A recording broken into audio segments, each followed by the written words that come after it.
We got nothing better to do than watch TV and have a couple of brews. Don't want to talk about anything else. We don't want to know. We're dedicated, yes. To our favorite shows. Oh, my circuits! Everybody loves Hypnotoad. Scary dog! Pearson at Blurnsville. Futurama! Good evening. You are listening to a Radulich Broadcasting premier podcast. I'm having trouble connecting to the internet. TV. Take a look at Shut up, Alexa computer. on your Alexa app. The internet just does not want to play along. The Skynet in my house is very temperamental. Skynet. You are Skynet, Chris, is the evil artificial intelligence from Terminator. I thought that was Terminator. Predator. I always get those Terminator mixed up. was a movie by James Cameron. Okay. James Cameron was a director. And Jesse the Directors are- Ventura was in there, right? That's Predator. Yes. Oh, He ain't got time to bleed. No, he ain't. You are listening to a Radulich Broadcasting premier podcast TV party tonight. I'm your host, the mandated reporter, and frankly mortified Mr. Mark Radulich. And tonight, our favorite show is WWE Hell in a Cell, brought to you by the good people at World Wrestling Entertainment. Hell in a Cell is the 14th annual professional wrestling live event produced by the WWE. It was held for both the Raw and SmackDown divisions, which are coming to an end from what I hear. The event aired on pay-per-view, but more importantly, it aired on the cock. You have the cock because that's where it was. I'll tell you, guys, at the beginning of the night, my Apple TV wasn't working, so I had a hard time getting the cock. My wife and I kept trying to. My wife and I kept trying to get the cock, and it wouldn't work. We were plugging it and unplugging it. We were trying to, and then we realized it wasn't connected to the Wi-Fi, and that's the problem. So my recommendation to all of you, especially you, Chris Bailey, is make sure your cock is connected to the Wi-Fi, or it won't work. Well, we live in the land of the wine and honey up here in Canada, where we don't, threaten nuclear disaster to other countries. And in the meantime, what we do is actually have it built into our cable package. So there's none of this connecting to the Wi-Fi. We just have the WWE Network, nice and peaceful, and streaming perfectly in sync at all times. That's right. You're in Canada, where it's like WWE and maple syrup, right? Yes, it's the same thing. It's the same thing. We're still upset over Bret Hart. Did you know he was screwed? I've often heard that. Yes. With the cock, as a matter of fact. And the main event was Cody Rhodes versus Seth Rollins, Hell in a Cell. All right, joining me tonight, I am, of course, here with the Podsman. First, from the Cosmic Treadmill and X-Laps and all the stuff that he does, Mr. Chris Sheehan, how do you do, sir? Hey, how are you? I'm glad I was able to fit this show in. Anytime I start a show, it's like, not this show that we're recording, but the show we're recording about. Every time I start a show and it's like 3 hours, oh boy. I mean, you could start that at any time of day, and when it's over, it's going to be a lot later in that day. And you're not going to get a whole heck of a lot out of it, except the opportunity to talk about it with my pals. But let me tell you something. Show. 3 hours is like a sprint compared to some of these other shows. Like Chris, how long? I think Bailey. I think Double or Nothing is still going on. Yeah, I think we're on our 36th hour of Double or Nothing. I'm waiting for that main event, Mark. It's almost on. I'll keep you posted. They have to fit in all the worked shoots, right? Yeah. All the pipe bombs. Oh. MJF is currently reading hostage letters. Yes. In the ring. All right, that reminds me that Chris Bailey from our Canadian office is here. How do you do, Chris Bailey, in your underground bunker? I am doing wonderful. I've passed the COVID, and boy, I'm not sick anymore. But man, Hell in a Cell almost did it to me. But it didn't. It recovered at the very end. I'm gonna tease a spoiler. I may have enjoyed this show. You'll have to listen to find out why. That's my hook. Right, let's get into it. So our first match was okay. I guess there was no match during the kickoff. So it was Bianca Belair wrestling Asuka and Becky Lynch in a triple threat for the Raw Women's Championship in just about 20 minutes. Christian, I tell you, I think this was a hot opener. I think the girls all worked well together. Becky and Asuka have worked together before, and Their matches were pretty good. Bianca Belair is just the super athlete of the universe right now. She can do anything. I think she's not green, but she's definitely one of these people who she's better if she's working with somebody who knows what to do in that ring. So between Becky and Asuka, she had two good coaches in there. Yeah, she was in good hands, and they really let Bianca do what she does best, which is show off her strength and athletic prowess, which is, look, she's got a lot of the gimmickry going on. She's got the braid, she's got the sass, but really what the biggest selling point to Bianca Belair is her athleticism. And they let that shine in this match. Like, no joke.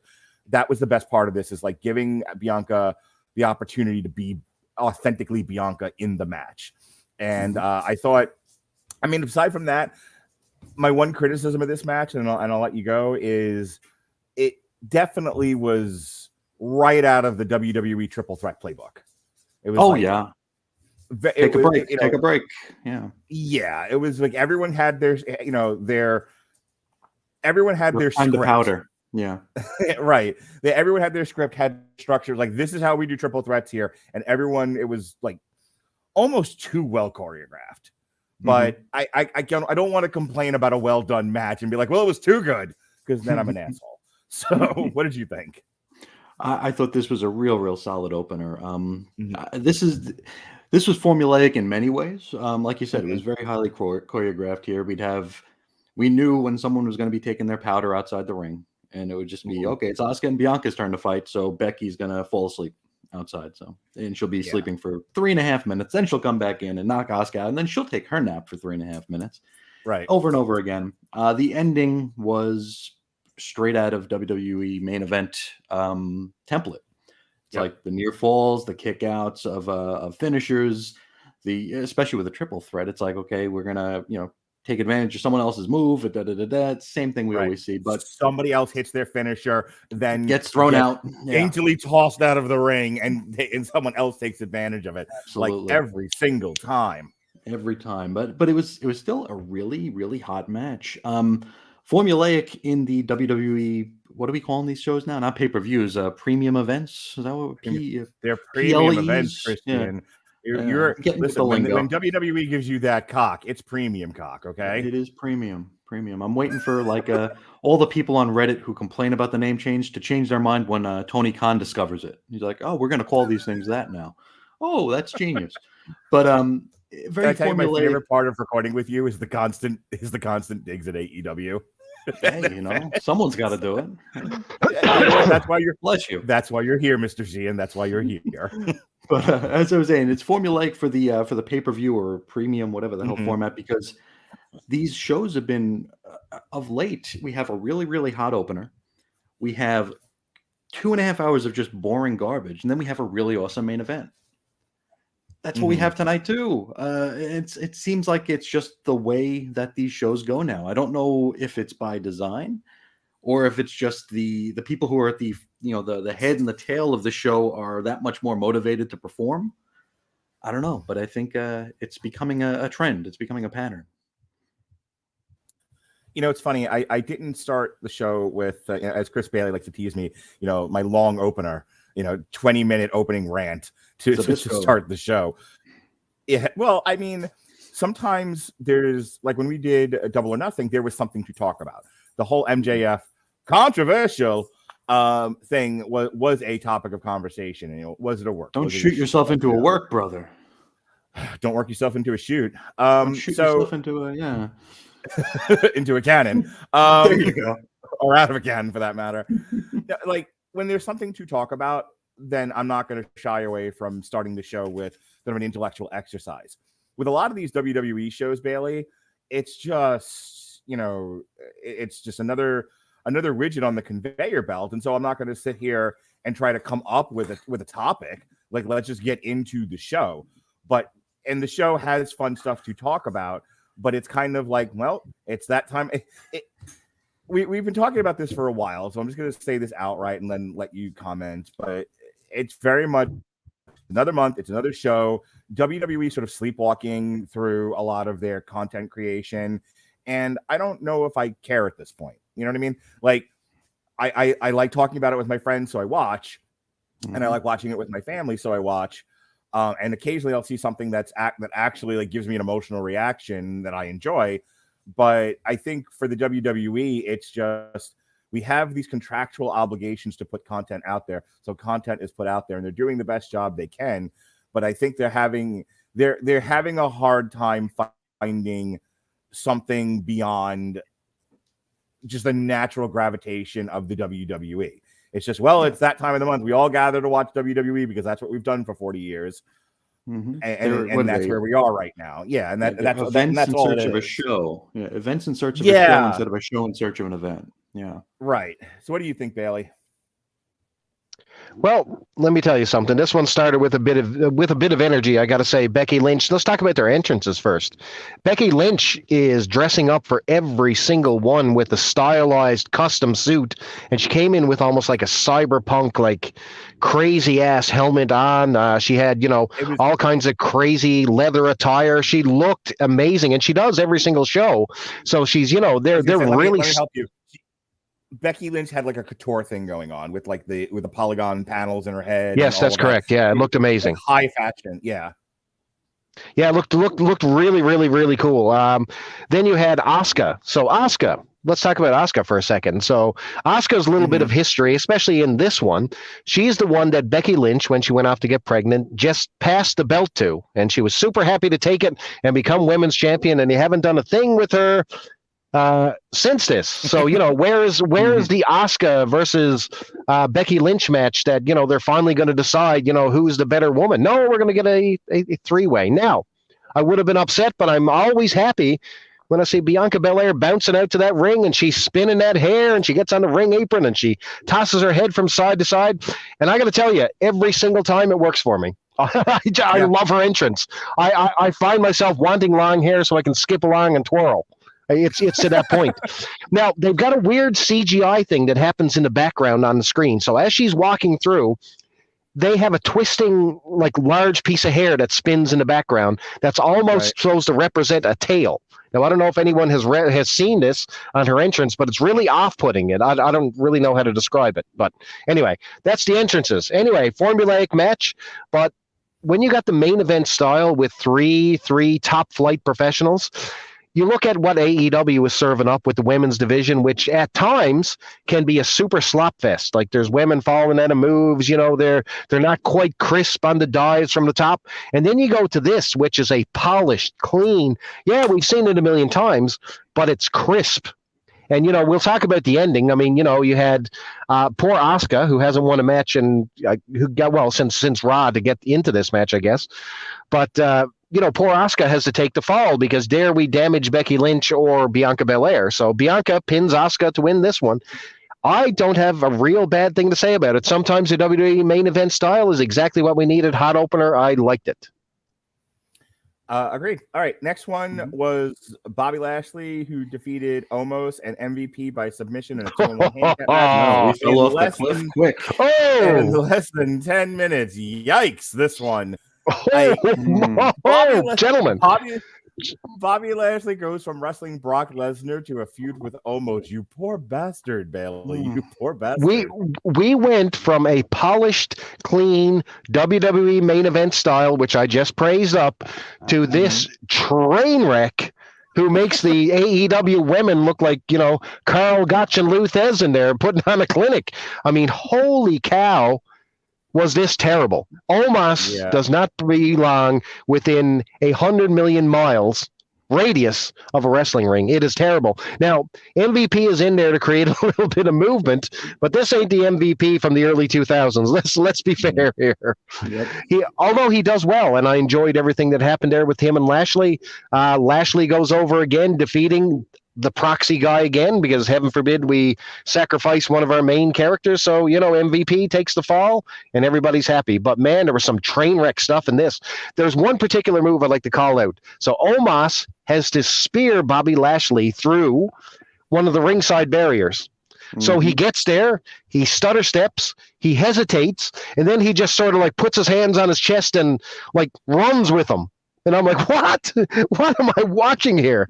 Oh, just insanely terrible. I cannot say anything any worse about Omos. He's just a train wreck. MVP, God bless you, tried, but it just wasn't enough for me. Terrible match. I mean, look, all the credit in the world to the almighty Bobby Lashley, and might I also add, but he's wrestling a tree, and it's not even a less mobile like an unrooted tree. Yeah, I was gonna say how it's a tree that is just rooted into the ground since the Jurassic Age. I mean, and it's so funny because I think they rushed Omos to the main roster. They put him in there, and when he was a heater for AJ Styles, it was one thing. But like, he's now expected to go 10 minutes with main event guys. He's Diesel now. Kevin Nash was infinitely more talented than this bum. You guys are missing the obvious one. Could you imagine 20, 30 years ago, Giant Gonzalez wrestling Bret Hart? Because that's what that was. Well, I think I was thinking about it. Yeah. Oh my! I think that for some time. Shut up! I want to hear more about his half mast. Wait a minute. Oh my God! I think for so long, Giant Gonzalez has been the gold standard of terribleness, but he has been replaced. Rest in peace, Giant Gonzalez, because you have been upplanted, sir. Holy shit! I see what you did there. Yeah, she and I struggled with this one, man. Like, it was bad. And here's the thing. Bobby tried his best. Like, you cannot fault Bobby for any of this. He's not a magician. He's in there with like an old fat octogenarian and a tree. Mm-hmm. I could just like imagine like Bobby Lashley just like he's in the dressing room. He's just looking at a gun. Like, I don't know, man. I don't know if I can do this anymore. Like he's I'm gonna make a Harry Potter reference. Harry Potter was a series of books. And then they were made into movies, and it stars an actor who, and at one point the actor just yells out, "I don't want to do this anymore," and that's how I feel Bobby Lashley was. Not my generation, bro. Not my generation. I can't. So yeah, I'll give you the last word on this one, and we can move on because what else is there to say? But this was. I mean, its placement on the card, I think, speaks volumes. They got it out of the way early. It was less than 10 minutes, and it was like, we have this guy. We clearly believe in him. We have Bobby. Bobby can put him over, though Bobby ended up going over. Mm-hmm. I think they realize that, like, they're just trying to make – at this point, I think they're trying to make the best of a bad situation with Omos. I think they think that, like, through osmosis, is that what we can portmanteau? Osmosis. Wait a minute now. Hold everything. I don't understand what you're trying to say. We're hoping through osmosis that he'll get, I don't want to say talent, but mobility. Like Bailey said, there was well, he's never going to get any better. We're just hoping he can move at this point. He can move. Yeah, he can move naturally like a human being. Right. Bailey mentioned that one run through the dasher boards there, which they replayed about 75,000 times because it was like the only thing they could be like, okay, this was kind of human. And like he said, he stutter steps and he falls down and you see his underwear. He drops to his knees and you see the band on his underwear. It's like that's awkward. But they're going to keep replaying it because it's the best of everything that we had because it was garbage. Yeah. And poor MVP, God bless him. But he looks like he's been stung by 55,000 bees. He is so bloated and puffy. He's found that bee to bit Vince McMahon in the face. It must have been. I mean, but he tried his best, but there's only so much you can do. I felt bad because Bobby could barely get the damn full Nelson on it over his fat body. It was just brutal all around. Do you remember back in the late 90s when Jim Cornette was wrestling for the WWE? And mid to late 90s, and he came out in the full like bodysuit, the red stretch. Yes, exactly. He looked like an aggravated zit. He looked awful, and I remember like Jim Ross was like overly concerned about him on air. He was like, "Oh my god, he looks like he's about ready to have a heart attack." That was kind of what MVP reminded me of. Like, not quite as bad, but I was looking at him in his Punisher getup, and I was like, "Why? Who?" Like, you see him getting ready in the back, and no one thinks like maybe this was a bad idea. Like they like MVP didn't suddenly get fat. He's been that way for a while now. He's been like, getting fatter. Yeah. I mean, why don't you? I mean, there's a way to work around that. You just have him work in street clothes. You have him go in there for a handicap match. Like he doesn't even expect to get in the ring because his guy is that powerful, that strong, and then he gets involved and he's dressed normal. I haven't been watching Raw lately, but they did the segment with Cedric Alexander, and he's like, "Let me in, coach." Like, no, that's exactly what should have happened. They should have put him in. They should have put him in, and then let MVP work from the outside. Like, there's a lot of like stuff that works in wrestling, a lot of like natural heelness that they just seem to run away from because it's like, oh, that's what everyone expects us to do. Yeah, we expect you to do it because it works. Because that's makes exactly sense. what should have happened. Yeah, that's exactly what should have happened. All right, let's move on to the next match. Kevin Owens defeated Ezekiel in less than 10 minutes. So my wife had a great question, which I want to. This I think is a good topic for an intellectual exercise and discussion. Why was Ezekiel wearing table here?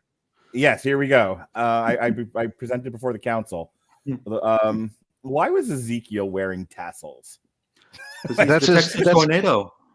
Because he's not his brother. He is not Elias. He is Ezekiel, and he is a separate wrestler. See, it's not the same guy, and he wrestles like a powerhouse, like a warrior, as we'll say. Because Elias would never wear tassels, so that's how we can tell him apart. Okay. It's kind of like the gimmick is not the problem here, gentlemen. The gimmick is not the problem. Okay, one thing that is a problem. Oh, go ahead. I'll let you do your problem first. Oh, you want to know what the problem is? Oh, the problem is definitely. I would love you to tell us on this podcast that we're recording for people's entertainment, where we talk about things, what the fucking problem is. The problem is that you're sticking a character that already nobody gives a shit about in the ring with a character who's been so badly damaged that no matter what you do with him, no matter what scenario you put him in, you can wrap him in a bow at WrestleMania and have him fight Stone Cold Steve Austin, and you'd think he would come out hot on the other side, but no, sir. Now he's in the ring with Elias's phony brother, the Ultimate Warrior, Elias. It doesn't work. So it's terrible. Can I tell you?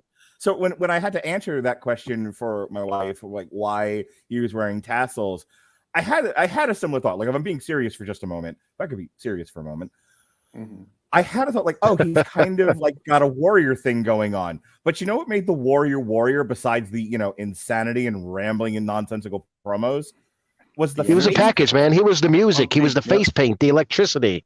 Yeah. He was all of it. Right. So if he's trying to like mimic the warrior, he's missing a few elements. And that's why like when I saw the tassels on him, I was trying to think like Paul Roma, Jim Powers, Hercules. Like I'm trying to think of like who else might have been wearing tassels who were body guys, Ivan Putski. And I'm like, no, I don't. Maybe the Texas Tornado, but I would say like the Ultimate Warrior is the most standout. Tom McGee, but he's not. Tom McGee. Yep, Tom McGee had him. Correct. But I don't remember a lot of pure body guys wearing tassels, and I'm sure they did. I'm sure if Pat were here, I'd get a litany of names. But the fact that I can't remember the big ones, and the only one I can remember is the Warrior, makes me think you're right that that's what they were going for. But you're missing critical elements. Then, like he should, like I don't know, like he didn't have to do the exact face paint, but something that evokes more of the Warrior. Like I didn't get it. I didn't. I get the I'm not my brother. I get the like he's doing a twin thing. That I don't care about. We were very much stuck on, but why tassels? That's a very like 80s thing to do. And he's not really rocking an 80s gimmick. He's just he's like just a big powerhouse guy. Like you're right. I'm missing something there. No, you're right on the money, but this is exactly my point. So this is what you're focused on in a match from a guy who just wrestled Stone Cold Steve Austin in the main event at WrestleMania. There's a problem, gentlemen. There's a problem. Sheehan, take us home, for fuck's sake. I think the Ezekiel thing is kind of trying to be a throwback to. Like, I can't even. If wrestling video games were a thing in the 80s, Ezekiel would be a creator wrestler from that era, right? I mean, it's very generic, very boilerplate, very standard. I think that's stars of wrestling jobber. I think that's kind of the point. Like I think his gimmick is that he doesn't have a gimmick. He's just like the generic guy because Elias was so gimmicked up. This Ezekiel and Ezekiel, holy shit. I mean, Elias's beard must have been like risk mitigation on his face. I talk about Riddle being Von Erich ugly, but oh my god, his face and the craters in it. Holy shit! I was gonna say, hang on. Think Brutus Beefcake after boat accident.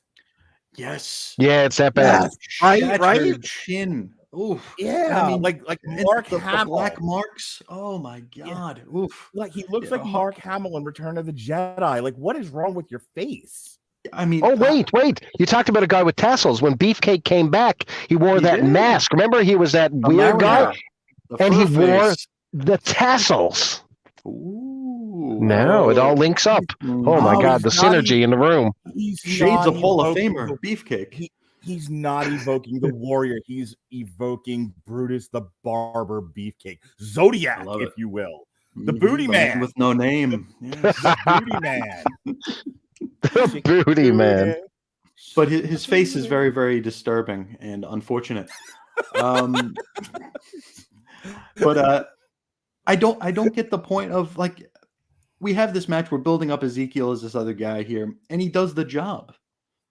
Where do we go from here? And we just have Owens yelling, "You're really Elias," over and over again with no resolution. By the time they resolve it, nobody's going to care. I mean, I don't care now. He still beat him with the Stone Cold Stunner, which was just a build to the Steve Austin match. Is Austin coming back to defend the good name of Elias? No, he's not. Spoiler. I wonder if it was a tragic match. Is Beefcake still with us? He is still with us. Okay, maybe yes. This is I think he's working at the Dunkin' Donuts. Eating all the donuts. Product control. He's got a powdered sugar all over his face for some reason. Fucking taste testing. I'm thinking like, what if this is all a setup to bring Beefcake back? And he's like gonna manage Elias. Oh, it's clearly a setup to bring Beefcake back. Yeah, I think you're right. You're onto something, Radulich. Oh, it's gotta be. If it's anything less, I'm gonna be very disappointed. Can we get as many old fat legends on TV as possible? And then where's Greg Valentine? He's like Mark Radulich, just getting warmed up, baby. Somewhere. That's my cue to move this on. So yeah, Kevin Owens won, by the way. Yeah, there we go. Who gives a shit? Yeah, I watched this. I did, like I said, because I don't watch the Monday night show anymore. Like, I was like, oh, he's wrestling, and I knew like what was happening because I'd heard about it, and I watched the package. If I have to say one nice thing about WWE, they always put out good package. Their package is, as Chris Bailey and I have talked about many times, the WWE's package is wonderful. Just an absolutely fantastic, throbbing package that really reels you in and fills you up and makes you satisfied. Anywho. Oh, my.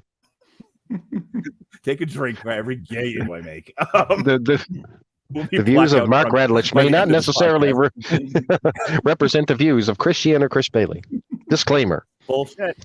Oh, and Kevin Owens did say he was the best in the world as he was leaving. So my God, that was something meta. I don't know. Oh, pipe bomb, baby! My God.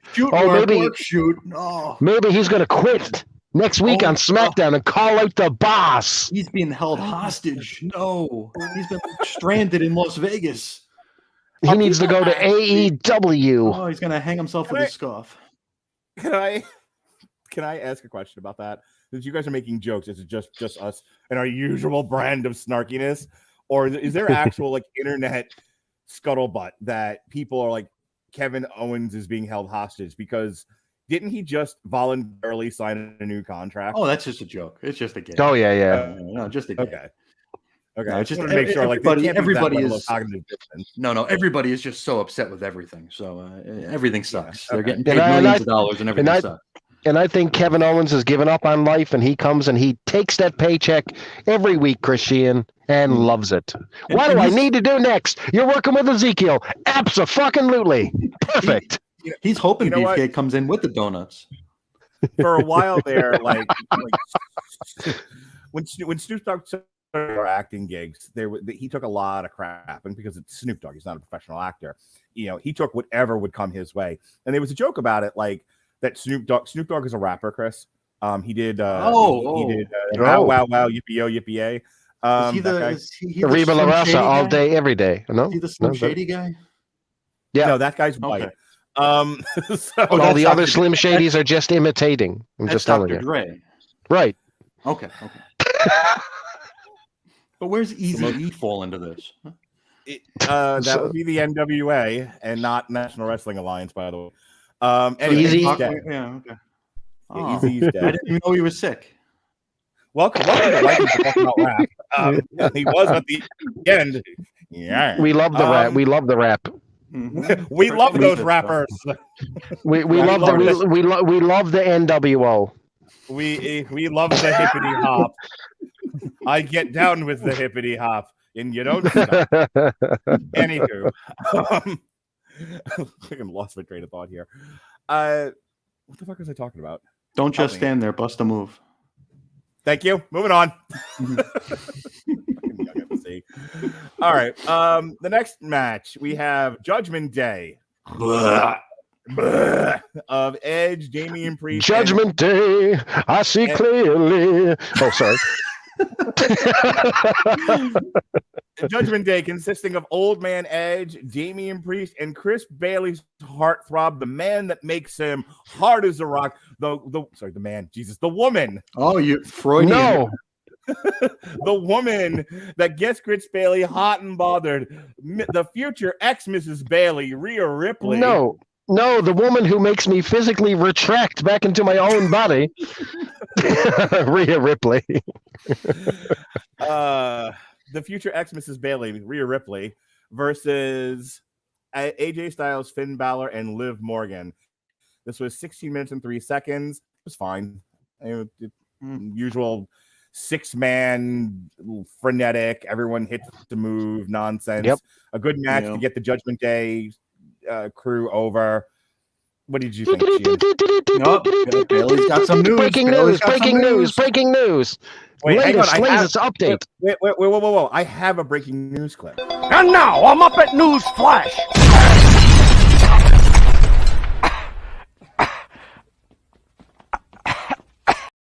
All right, let's try that. And now I'm up at News Flash.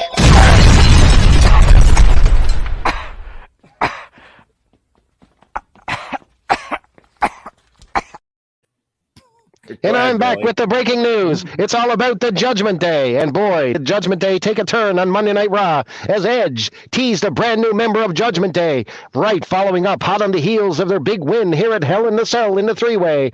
Now, Edge brings in a brand new member. Finn Bálor becomes a new member of Judgment Day, only to turn on Edge, leaving him in the dust. And now Finn Bálor, Rhea Ripley, and Damian Priest are now the new Judgment Day. And where does this leave their former leader Edge? We don't know. Breaking news. There you go. So, Loki. Exactly. Anywho, what do you think of the match, Sheehan? Edge just doesn't bring it any.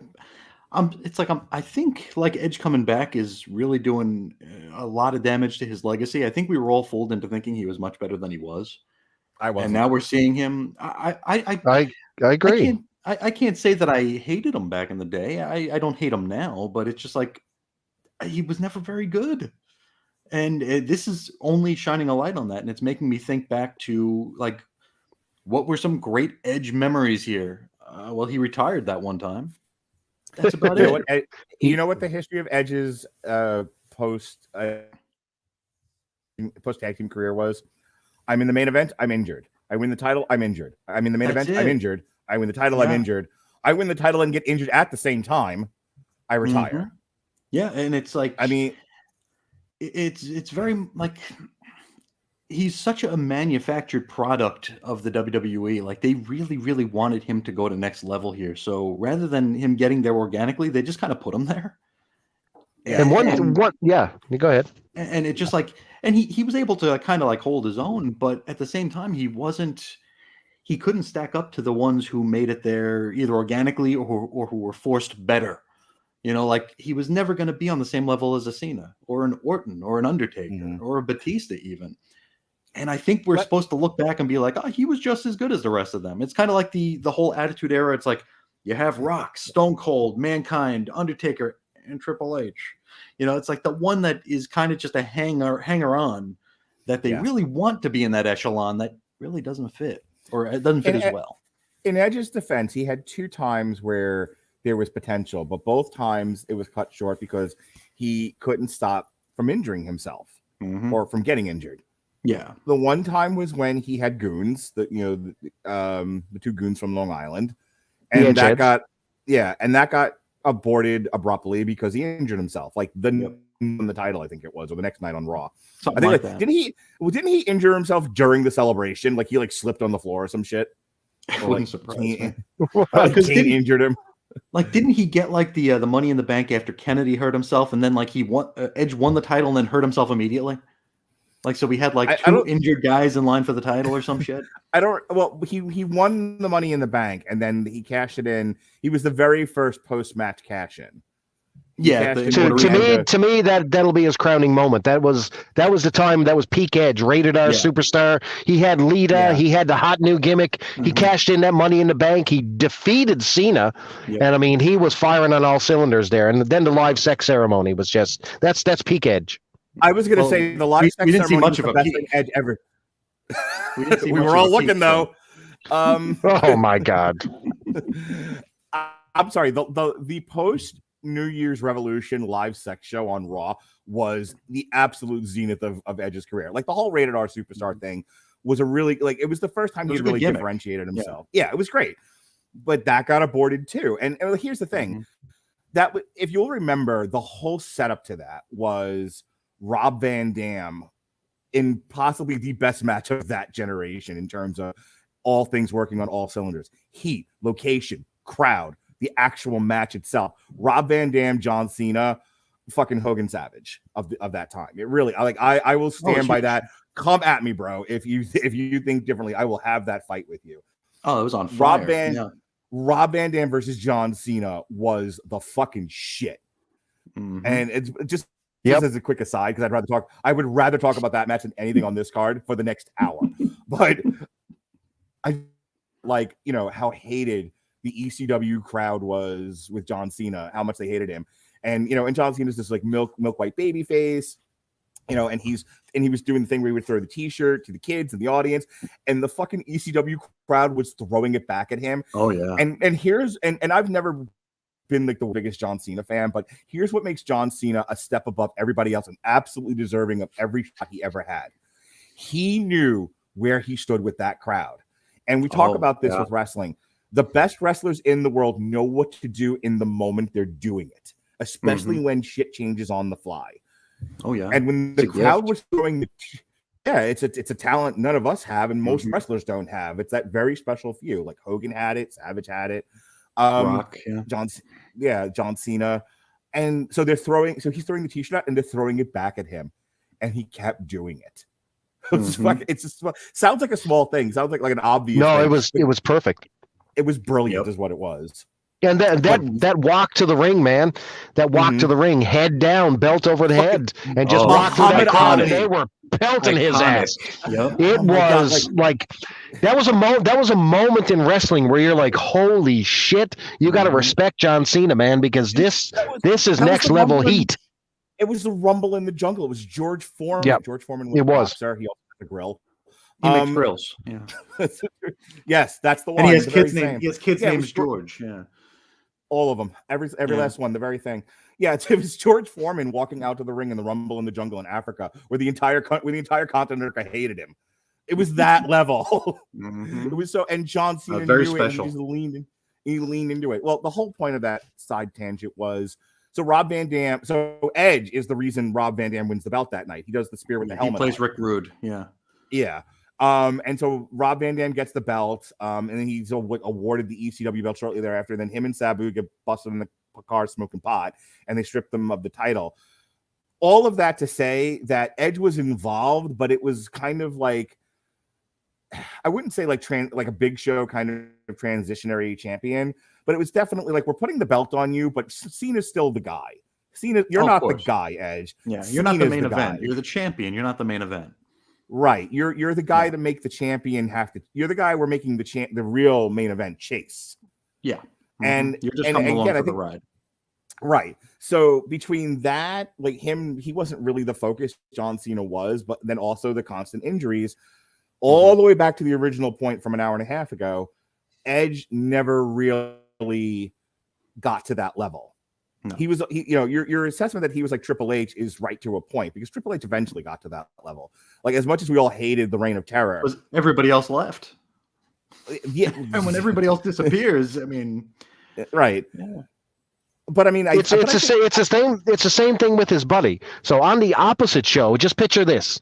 You've got your Kenny Omegas, you've got your John Moxleys, you've got your you've got a lot of these top tier talent, or like supposedly, from the internet fan base, and then you've got Christian Cage, and everybody's like the wind automatically comes out of your soul when you hear that name. And I think Edge is definitely in danger of being there, man. Like, it's just like he's Kevin Owens to me. Like, as soon as I see Kevin Owens on the screen, I'm like, oh my God, why am I watching this crap with Kevin Owens every single time? You just rolled right over Sheehan's little snarky comment. He was like, "Oh, sorry, what did you say?" Exactly my point. Move on. Moving on. All right.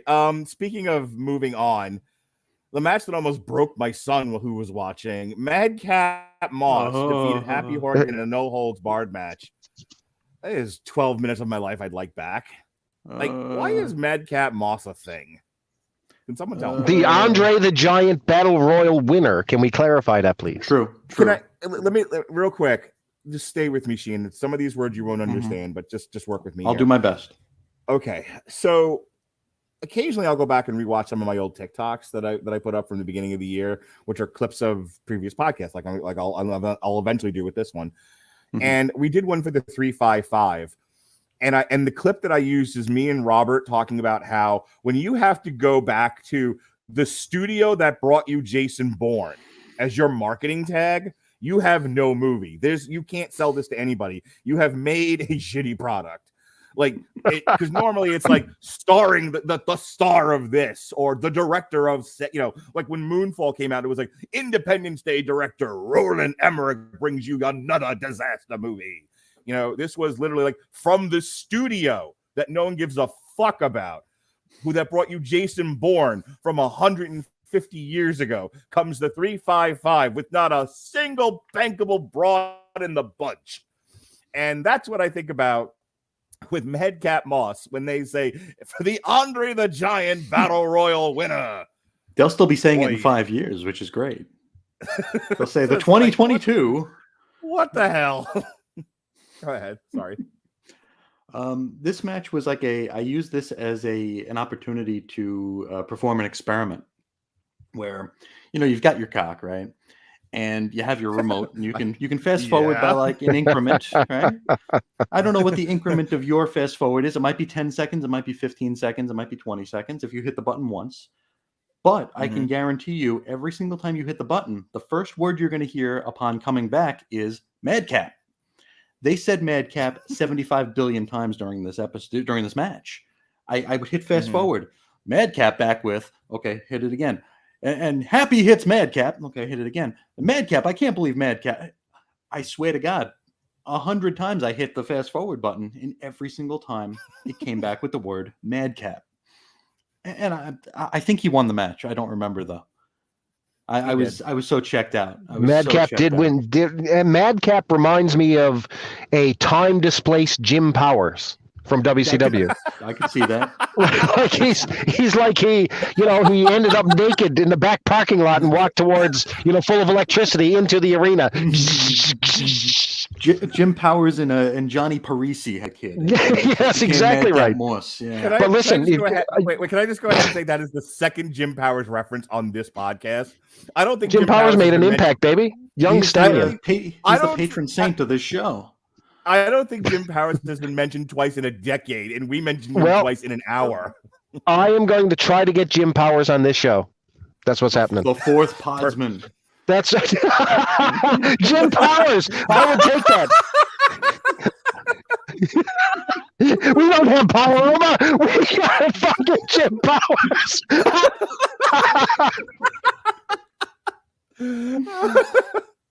Perfect.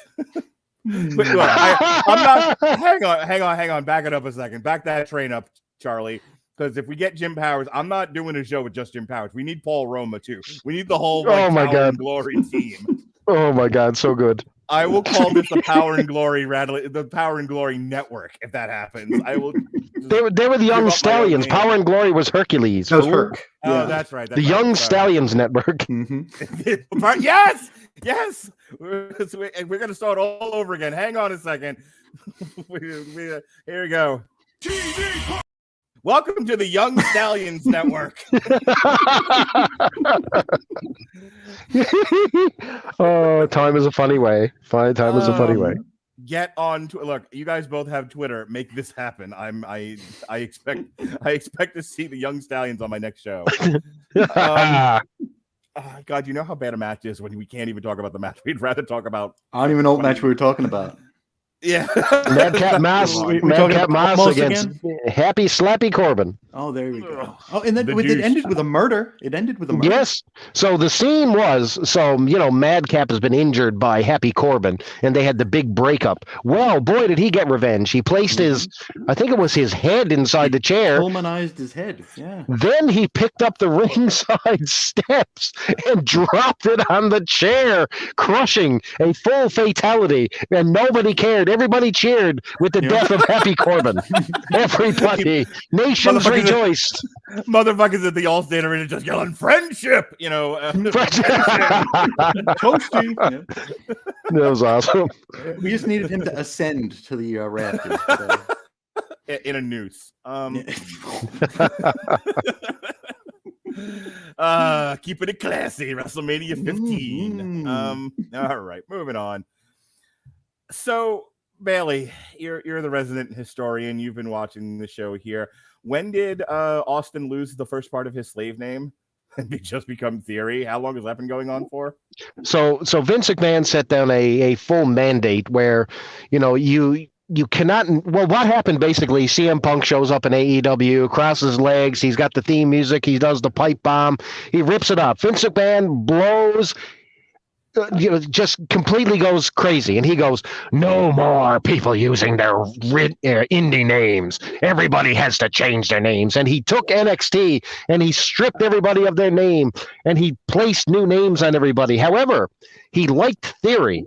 So all he did was strip the Austin part of it, as not to confuse anybody with Stone Cold Steve Austin, who, by the way, defeated Kevin Owens at WrestleMania, but I digress. And he's now Theory. Hang on one second. What happened at WrestleMania with Kevin Owens? Oh, he defeated. He was defeated by. That wasn't nice. What a bastard! Beating a dead horse or killing a horse dead. One of it. But man, yeah, and he just became Theory. So in theory, he's Theory. How's that? Not since Mick Foley asked into the ether, "Why are you called Test? What is the meaning of this name?" And then my son had a very similar question. Like, I don't understand. Why is he called Test? Is he a school teacher? Like not since then have I heard a name that stupid. Just Theory. Yeah, the entire reason they wanted to call him Test was the tagline they wanted was, "Can you pass the test?" They just never got to it. This is factual, actual. It's true. It's true. I'm just surprised they didn't spell it with a Z.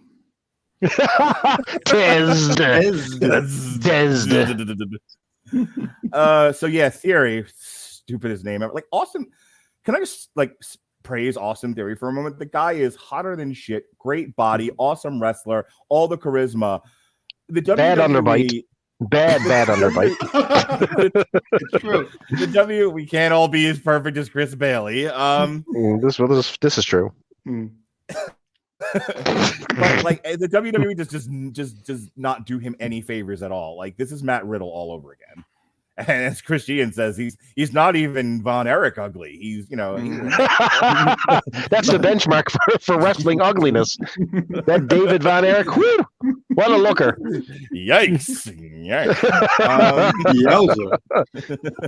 Whoa! Horses to the stall, please. Anyway, giddy up. I just I don't like the WWE really gets their hooks into people, and it just does them no favors at all. It's like they get their hooks into people, and then it turns into Hellraiser. Hellraiser was a series of horror movies and involved like dismembering people with hooks. Does that have the Chucky doll in it? Nope, that's Child's Play. Is that a pinhead in it? Hey, everyone, take a drink every time I do that joke with Chris Sheehan. You'll be blackout drunk by the end of this. You'll be dead. We take no responsibility. You will be tenderized. Pickled. Anyway, Austin Theory took on Port. Now, what's the story on Mustafa Ali? Is he still like trying to like escape the WWE? Hold on, wait a second. Or He just sent a tweet saying he wants to quit again. Again. I feel bad for anybody who employs this man because he has got to be the whiniest bitch. It's like, okay, you lost a match. I want to quit. And he's not even that great. We're gonna put you on the pay-per-view. Who do you want to wrestle? I want to quit. All right. I want to quit. And he's not that talented. I mean, I feel bad for anybody who employs him. important update: Alibaba is now all elite. Go ahead. Hey! And wait. He's threatening to quit all elite now. Oh my God! Shoot! He's got a scarf on. What's happening? Oh, he's currently booked to wrestle at GCW in a death match against Joe and Joe. He quit again. He quit again. Oh man! I did a thing. I did it too. I played. All right. He's about to wrestle in my backyard. Oh, he backed out. This is brutal. I wouldn't put him over. I'm sorry. Theory won this match, by the way. He defeated Mustafa Ali. 10 minutes and 27 seconds. Just who cares? They wrestled. It's fine. If you like wrestling, sure, watch this match. You won't be disappointed, I assume. All right. And the only other match really worth not making complete fun of in this entire show. At almost 25 minutes, Cody Rhodes. Cody! Oh, Cody! Chris Sheehan's favorite wrestler.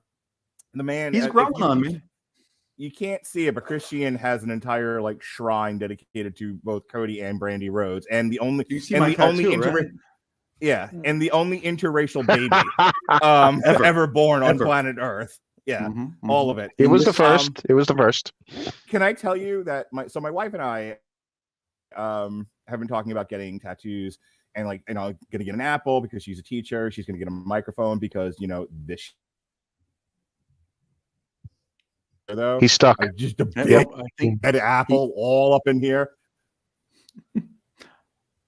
I think he's back. We lost you there for a moment, Mom. No, are you okay? Oh, okay. Are you with Jim Powers? I'm fine. Paging Jim Powers.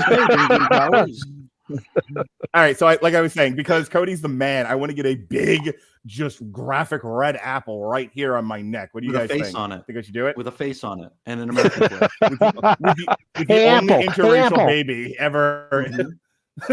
I want to get an apple, but inside the apple is the only interracial baby ever born to planet Earth. That's it. In favor of Cody Rhodes. Yeah, you win. What do you guys think? Do you think it'll restart the pandemic? Idea. That I more apple, larger the better. Yes. Yeah. Okay. I want to see if I can get it all up my cheek and everything. Mark Appelich. Yeah. Mark Radulich is all apple. That's not funny. We got a Hell in a Cell match to talk about. My God. Can I put some pretext in here first? Because this makes sense. Okay. Over on the competition. Over on the competition, they had a big pay-per-view where the former WWE guy, Mr. CM Punk, captured their heavyweight championship in a match at Double or Nothing against Hangman Page. He shows up the next night on Dynamite saying that he twisted his foot, may require surgery, and he's out. And there's going to be an interim champion. Now, he walks to the ring on said injured foot. He hops around and runs around the ring on said injured foot. And everybody's like, dude, are you like really injured? Then Cody Rhodes happens. And everybody's like, CM Punk can suck a dick. What is happening, you pussy? Let's start this match. Let's talk about it. All right. Here's my only thought. This was a perfectly fine, serviceable match. It really was. Like, I don't have any major problems with it. Mm-hmm. I think Cody and Seth, this is their third time working together. They've told a good story. It deserved to be the main event of the show. Just a quick aside, and even like my wife had a similar comment about this. It's like, where was Roman Reigns? Like, why wasn't Roman Reigns on this show? Couldn't you even do a show in 2022 without Roman Reigns? Apparently you can when you've got Cody and Seth freaking Rollins. So here's my only thing. They were in a Hell in a Cell because that's the name of the pay-per-view. There was and more to the point, when you think about what the story was, Seth Rollins did all this shit to Cody on the outside of the ring. So storyline wise, you would want to put them in a regular cage to keep Seth inside the ring from doing things to Cody on the outside, which is what got us to where we are now. It's what got Cody injured and all of that. Yeah. The Hell in the Cell allows you to go ringside and still do shit to people. You still have like access to the to tables and stuff. Yeah. So like, what did the Hell in the Cell do to change the dynamic between Seth Rollins and Cody in story? And I feel like a red hue. We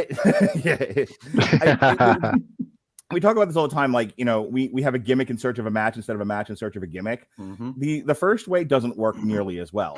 And so I'm watching this. And it's like, I'm happy to have watched, and it's a good match, and I like the match a lot. I just don't think it needed to be a Hell in a Cell. And just because that's the name of your paper, like if you're building to Hell in the Cell because that's just the next show on the calendar, you have to do a better job than what they did to get you to need that cage, or that cage becomes utterly irrelevant, which is my biggest problem with this match. The cage made no difference at all. It did not add to the story. It did not add to the violence. These guys had a match, and it was a great match inside a goofy ass ugly red cage. That's not Hell in a Cell. You know what I mean, Sheehan? It does add to promo packages coming up. I mean, we talk about the moments, right? This was if you look at this in a vacuum and you can see Cody raising his arms with the cage in the background, it makes for a really cool scene if you take the context out of it. Because, like you said, the cage was irrelevant. It barely came into play here. I think Cody ran into it like twice in a 25-minute match. It's like, oh, the unforgiving steel. Well, get the hell out of here. It doesn't matter. Now, to be fair, they had to modify the way this match did with Cody's massive ass injury. So I tell you what, go ahead. That's all I want to say. They literally had to change the dynamic. So I think a lot of the things that maybe they had planned with the cage and with the plunder had to change up just due to the nature of the injury. That's certainly possible, for sure. So, I mean, they might have just been stuck in a hard spot. But to Mark's point, I mean, it's just this month of the year. You know, it's Hell in the Cell o'clock. So we gotta do a Hell in the Cell match. Thankfully, we only had the one. I was expecting I was expecting a few matches to happen in there, and thankfully it did not. It's like for a while there, WWE was getting close to like that lockdown pay-per-view, the TNA, where every match was in a cage. It's like, this is too much. No. Yeah, this is not special anymore. It's hardly special to begin with. But this was I enjoyed this match a lot. But I'm starting to question everything I thought was true because people on Reddit said that Cody was going to be embarrassed when he came back. They said he was going to be putting polka dots, and it was the other guy who was putting polka dots. And I mean, all these people on Reddit start their sentences with knowing Vince. I got it. Now I'm starting to question whether or not they actually know Vince or not. I mean, everything up is down, left is right. Is Reddit not to be trusted with their hot takes? Well, is Dave Meltzer not to be trusted? What kind of world are we living in? Well, a world in which they don't know the Vince. I think you're right, because Vince went out of their way. went out of his way to change everybody's name. Yet he brings Cody Rhodes in with his name, with his gimmick, with his attire and his music. So it's like completely, and he paid him like a shit stack of money, which was crazy. Someone who walked out the door on him. So, I mean. Yeah. So I'm starting to think that they don't actually know Vince. They don't know him. They don't. Oh, man, somebody's got to tell Reddit that they don't know Vince. Every time As- they as- start a sentence, I know As we speak, one of us is getting shit canned off a subreddit for something. I'm sure. I'm wondering, because Chris is audio only, because he's in an underground bunker, if he knows what I just did to him. What did you do? What did you do? Mark's What just a having jerk. fun with the toys. Yep. I'm not Oh, doing man. anything to you, Chris. Maple cereal? I don't even have a P. No, there's a P in there. I see a P. What a dick. Hates we're Canada. We're amusing ourselves now. Oh, man. Yep. Anyone else want to talk about this match before we go? I'm waiting to become all elite. I thought I'd become all elite at some point. I do, and I want to talk about Cody's journey, because when you talk about the smartest man in professional wrestling right now, he walked away from a contract. Yes, he was Stardust, but he was still on that roster, getting a paycheck with no end in sight. He was taking care of his family. He walks away. Idiots. Then he does his thing. He tours Ring of Honor. He tours Japan. He goes to AEW. He establishes himself, establishes an entire company, builds his credibility back. And then he comes home, and he is a mega star, hot and heavy, main eventing. Shut up. It does not. It does not. I love Star Wars. I love black women in Star Wars. I love my Star Wars. Okay? That's an Obi-Wan joke. That's from the new show. Okay. That's the latest outrage. Oh, okay. Fucking crying over here. No. Well, anyway. Please continue your point. If we sir. can I'm get listening some with decorum rapid here in the attention. court. People who are listening to audio only, under my name here on this thing, it says Star Wars sucks dick. And I assure you, it does not. There you go. There you go. I hope that apple turns into like a fucking upside down mushroom, like Little Caesar's pizza looking type of shit. Never mind. I don't know. So Hell in a Cell. Yeah. Please continue. Yep. No. Go. Please continue. Our best effort ever, guys. Like the horseman, the podsman really delivered here. All the analysis that you would expect was right Hard here. hitting. Yes. Isn't this the part where Mark Radulich goes on for a half hour? Yes. Can you talk about like all the plugs ever, even future content coming down the pike you haven't even done yet? Let's talk about it. Still playing with your name. Oh my God. So Cody had a big Oh, my bruise on God. it. Cody had a big bruise Oh on my his chest. God. Yeah. Yeah. You're a douchebag. Please talk in vascular detail about Cody Rhodes' giant bruise on his back. You know, that was, oh, we lost somebody. I drove him away. We talk about and we joke about the moments a lot. And when Cody removed his coat, the entire arena went silent for a second. It was actually a moment. And it wasn't on purpose, I don't think. I mean, the dude has a bruise, but he pulls that jacket off and the entire crowd hushed because it was a brutal looking bruise to the point where I thought it was fake. And I'm thinking, oh, this is going to look really bad when it starts rubbing off. But no, it was real. A legit No, he bruise. really messed himself up. Yeah, separated pec, bloated bicep. I mean, he didn't look like he was in any condition to compete. And I don't know the extent of his injury, if it was more cosmetic than actual, interior kind of damage. But even if it was just mostly cosmetic, which I don't know if it was, he sold it so well. Just really, really favoring that arm, really favoring that entire half of his body. Charlton Hero is canceled. Can I tell you, the last minute or so was just fucking brutal Because I'm like, did I really hurt his feelings? Like, I got. I'm like, come back, Chris, come back. I'm sorry. I pressed the button. I saw it, mess. Okay. Anyway, you were saying, Mr. Sheehan, I don't mean to take away from our discussion here. This our biting analysis here. Yes. I just said that the reveal of the bruise was an actual moment, which we don't. We don't get actual genuine moments very much anymore.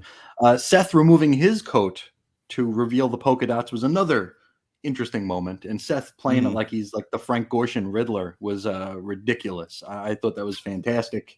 He's finally finding his speed, and I really think this was a wonderful match, and definitely. And I was joking about Reddit being a bunch of dicks, but I think this comes as a big surprise to a lot of the professional wrestling hive mind on the internet. The Meltzers, the Kellers, the whoever's. Let me throw an idea out there.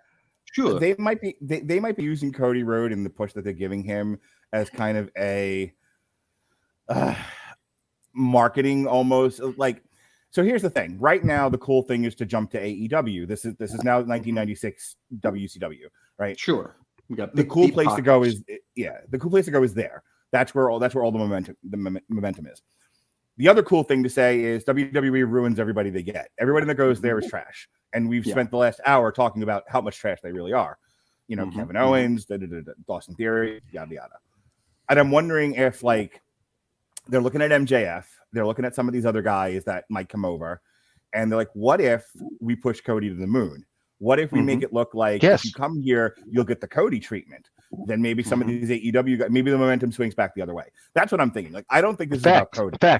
No. Everything turns, man. And I'm telling you right now, you cannot sit on the old man down there. You cannot, because he will fire back, and when he fires back hard. So the pendulum will swing, and it's going to swing decidedly in the favor of the WWE, 100%.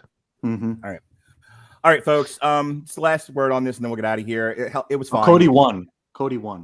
Yes, Cody won. He did. 25 minutes. It was average show. You like to say like there are not everything has to be a 1 out of 10. There can be a lot of 5s out there. Solid 5. It was for sure. Fingers in the middle. Anything else before we go? Yes. No, I think that was good. A killer opening, a killer ending, and everything else was kind of just there.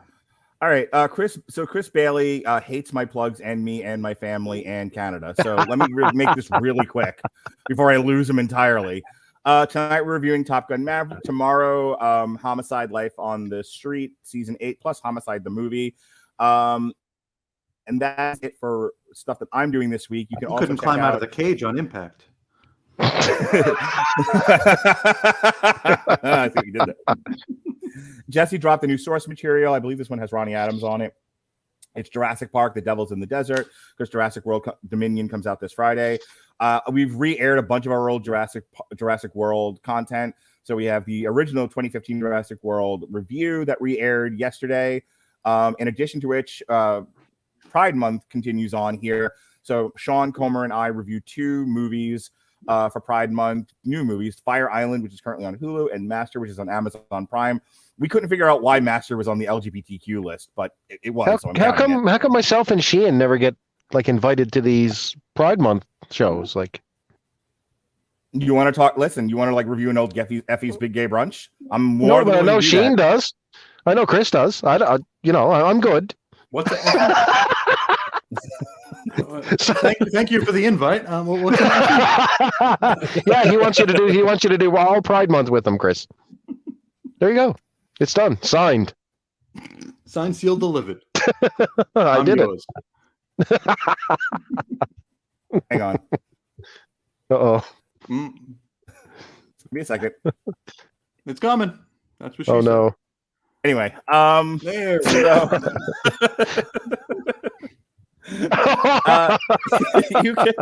You're more than welcome to review any of Effie's Big Gay Brunches with me. I think we just became a Pride special there, yeah. Yeah, I sure, think the fact absolutely. we weren't invited is a telltale sign of your bias. No shit. Anyway, we also had a long road to ruin for the original Jurassic trilogy. We have an Everyone Loves a Bad Guy focusing on dinosaurs and dragons. That's a re-air as well. So check out all the content here on the Radulich Broadcasting Network. Go ahead, the cream in between Paro and Effie sandwich, Mr. Charlton Hero. Oh, hey, listen, I got to plug one thing which I think is kind of cool. So I have a wrestling show is that before or after you get between Effie and Paro? Well, during maybe. Right in the heat of it. On June 17th, I get to announce, get this, Robbie the Highlander for New Evolution Wrestling. So I've got a big show coming up where I get to introduce a former WWE guy. What do you think of that? Pretty cool. Oh, that's cool. Yeah. Right Yeah, on, that is dude. cool. Yeah, congratulations. Solid. All right. That's all I got. I'm a bum otherwise. Mr. Sheehan, tell them what you do and where you do it and how you're going to do it to them. Don't do a whole heck of a lot nowadays. I do a lot of cringy writing that you could probably read if you want to over at chrisisoninfiniteearths.com. Occasionally I get behind a microphone and talk. Not very often anymore. That's chrisandreggie.podbean.com. And I think I'm on Twitter at Ace Comics, though I don't really use it all that much anymore. That's me. All right. Here's what I'll tell you. Between both of you guys, both of you guys have cut down your podcasting and your writings and all that type of stuff, but still produces more content than 99.9% of the podcasting universe, even in decline. There you go. That's my tribute to the two founding fathers of podcasting right here. Well, thank you. Yes. Thank you, sir. Yes. By the way, now that I know that I can edit people's names mid-show, I'm totally doing this every show to everybody. Oh, man. Asshole. I am a straight virile man. That's what I'll tell you.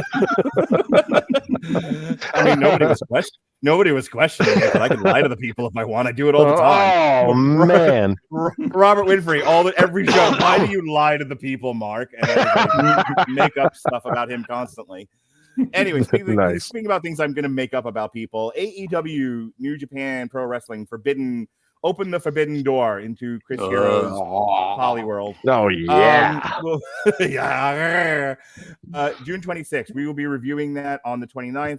That'll probably be myself, Chris Bailey, and Neil Blackwood from Movies That Don't Suck and Some That Do. But more importantly, July 2nd, I'm throwing everybody out of the house. I'm getting my wife a one-way ticket to Fort Lauderdale or Orlando or wherever the hell she wants to go. I'm just throwing her out of the goddamn house. Kids, you're out of the house too. I'm sending my kids to grandma's. Go to Get out. July 2nd, the house is going to be open to party hard with Andrew WK. What we're actually going to do is a live stream of Money in the Bank. Yes, sir. Live Saturday night. Chris the Podsman, Chris Hero. Yeah, I don't know why you're reacting surprised. We've talked about this like a dozen times. Right. Chris Bailey. I knew this. Chris Bailey. And Chris I'm Sheehan, doing it. Saturday nights, all right, for fights. We're going to do the Money in the Bank live stream. And this time I'm going to make sure that my TV does not appear in the background and get us kicked off of YouTube. So, I think it's going to reflect in my glasses, and then we'll get kicked off anyway. Content done. So we can't play any of the music. What if I sing like the Judgment Day theme? Like Judgment Day, I see clearly. Like, is that illegal? Will that get us kicked out of YouTube? I think you'll be fine. When the crowd sings along with Seth Rollins' music, they get booted out of the arena now. It's pretty crazy. Oh, there you go. Yeah. All right. So that is the next Podsman show, July 2nd, live during Money in the Bank. We will be live streaming on YouTube and Twitch and Facebook and Twitter. So come check us out. It's always a party. We're having a good time. We'll be allowed back on YouTube at that point? We're back on? We're on YouTube now, man, with all of my chicanery. We lost him again. All right. So he had to go back to his bunker. The Campbell soup can cut off. All right, folks. For the Podsman, Chris Sheehan, and Chris Bailey, I'm Mark Radulich. Thank you for joining us on our review of Hell in the Cell. Be well, be safe, and behave.